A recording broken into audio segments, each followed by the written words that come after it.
Trying to predict our tastes, or even influence them, is at the heart of the internet porn industry.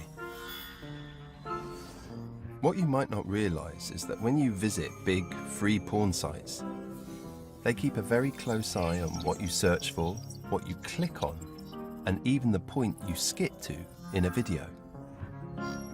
Then they use artificial intelligence and clever algorithms to offer you new videos based on what they think you might like.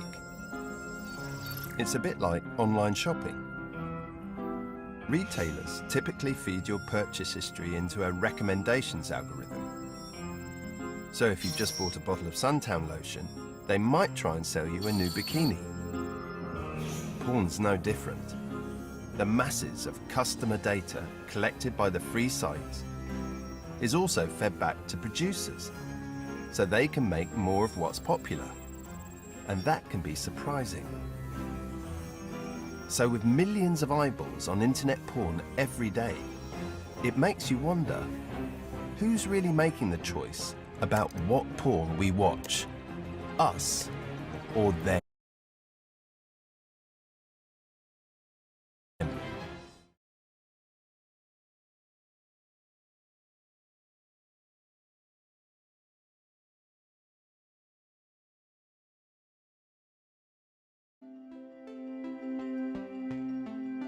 Peter Drucker famously said, if I want to know, I could ask you what you believe, and maybe I'll believe your answer, but show me your calendar and your bank statement, and then I'll really know what's going on. And what we tried to calculate was the altered state economy. How much time and money do people spend trying to change the channel on normal waking consciousness and unlock these heightened states of information? We did a global calculation. We looked everywhere from illicit to licit drugs, which is an obvious place to start, but we also looked at things like pornography and social media, where the neurochemical reward you're getting from these experiences is very similar to the neurochemical reward you're getting in these states. At the heart of a lot of this is the chemical dopamine.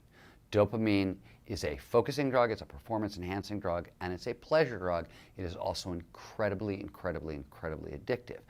Porn addiction is very much about dopamine, right? If you think about porn from an evolutionary point of view, our sex drive is about procreation. We're not getting any of that from porn. We're not watching porn for what it makes us feel sexually. We're watching porn for what it does to us mentally. It changes our state of consciousness. It gets us high, and it's the dopamine that is getting us high. It is knocking us out of normal waking consciousness, and it's lifting us up to a heightened state. Unfortunately, porn on demand tends to be very, very addictive, and people get into a downstream cycle with it. We see the same thing with social media, right? Simon Sinek famously says, if you wake up in the morning and you're checking your phone before you're saying hello to your spouse, that's an addictive behavior, and it's dopamine that is driving that addiction. So what happens with social media is Robert Sapolsky, who did the foundational research on this at Stanford, calls it the magic of maybe. When you look at your phone and maybe there's a text there and maybe there's not, and you don't know, when it shows up, that high you get, that's dopamine. It's the magic of maybe. Maybe it'll be there, maybe it won't. When it shows up, you get a 400% spike in dopamine. That is roughly the same amount of dopamine as you're getting from cocaine. It's slightly less than an extremely addictive drug like cocaine. And that's what's happening. And it's interesting because if you think about things that routinely produce a lot of dopamine, alcohol, for example, there's a drinking age. Right? We have a drinking age. The alcohol releases a whole lot of dopamine. It makes you feel really, really good.